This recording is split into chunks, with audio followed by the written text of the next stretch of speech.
Miss అయిన ఆ విమానం 35 ఏళ్ల తర్వాత 92 అస్థిపంజరాలతో ల్యాండ్ అయింది. రైళ్లే కాదు, విమానాలు కూడా జీవితకాలం లేటుగా ప్రయాణిస్తాయా? గంటల వ్యవధిలో ల్యాండ్ కావాల్సిన విమానం 35 ఏళ్ల తర్వాత ఎలా ల్యాండ్ అయ్యింది?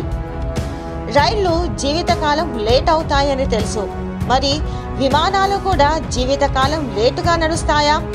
ఒక కాలం నుంచి మరో కాలానికి ట్రావెల్ చేస్తాయా?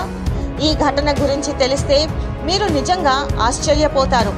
అదెలా సాధ్యమనే సందేహాలు కూడా మదిలో మొదలవుతాయి. ఈ అంతు చిక్కని మిస్టరీ ఘటన గురించి, దాని వెనుక దాగి ఉన్న వాస్తవాలను ఒకసారి చూద్దాం. 1954లో జర్మనీలో బయలుదేరిన శాంటియాగో ఫ్లైట్ 513 విమానం సుమారు 35 ఏళ్ల తర్వాత 1989లో బ్రెజిల్లో ల్యాండ్ అయింది. అందులో ఏ ఒక్కరూ ప్రాణాలతో లేరు. పైలట్తో సహా అందరూ చనిపోయారు. సైన్స్ ఫిక్షన్ను తలపిస్తున్న ఈ ఘటన అప్పట్లో సంచలనంగా మారింది. ప్రస్తుతం సోషల్ మీడియాలో దీనిపై జోరుగా చర్చ జరుగుతుంది. ముఖ్యంగా టైం ట్రావెల్ను నమ్మే వ్యక్తులు దీన్ని బలంగా విశ్వసిస్తున్నారు. ఇంతకీ ఈ ఘటన వెనుక ఉన్న మిస్టరీ ఏమిటి? అస్థిపంజరాలతో ల్యాండ్ అయిన విమానం.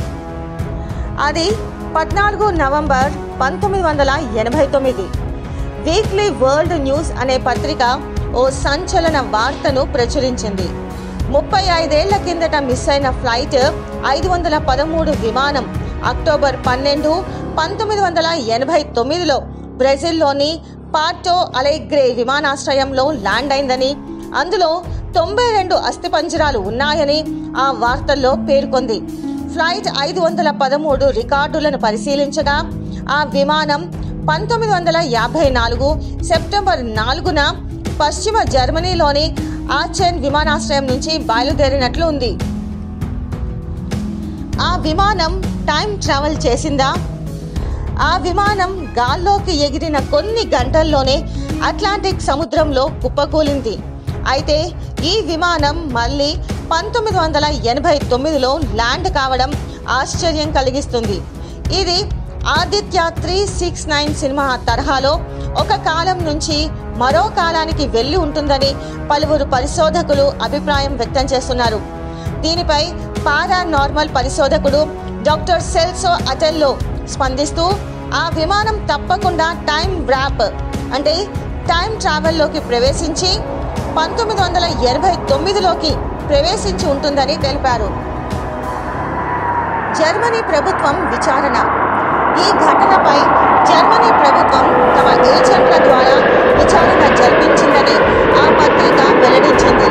ఈ ఘటనపై వివరాలను తెలిపేందుకు నిరాకరించారని పేర్కొంది.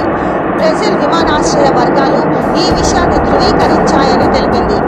ఆ రోజు ల్యాండ్ అయిన విమానం చాలా పురాతనమైనదని, దానికి శక్తివంతమైన టర్బో ప్రాప్ ఇంజిన్లు ఉన్నాయని తెలిపింది. పైలట్తో సహా అన్ని అస్థిపంజరాలే.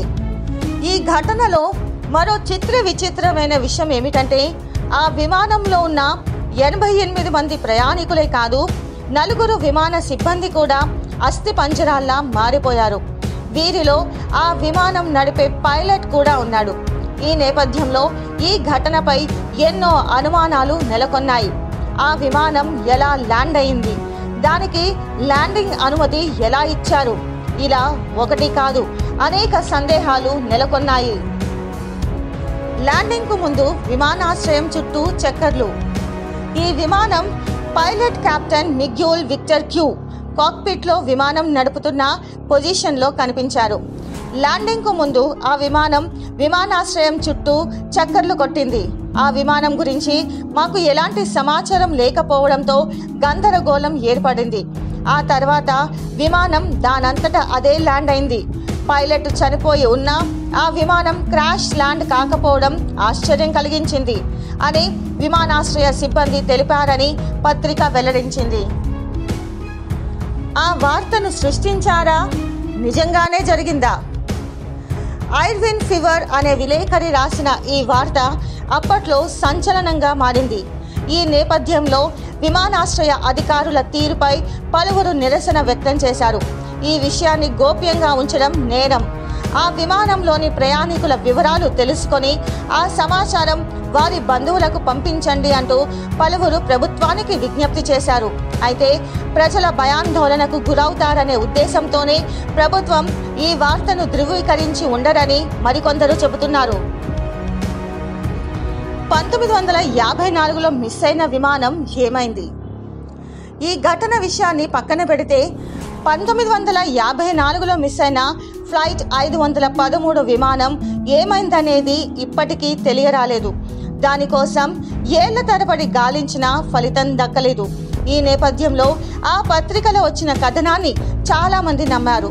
కానీ ప్రభుత్వం ఈ ఘటనను అధికారికంగా ధృవీకరించకపోవడంతో ఆ పత్రిక కథనం నిజమా ఫేకా అనే అనుమానాలు నెలకొన్నాయి. అప్పట్లో కొన్ని పత్రికలు సంచలనాల కోసం ఇలాంటి వార్తలను సృష్టించేవని, ఆ పత్రిక కూడా ఈ వార్తను సృష్టించి ఉండవచ్చనే అనుమానాలు ఉన్నాయి.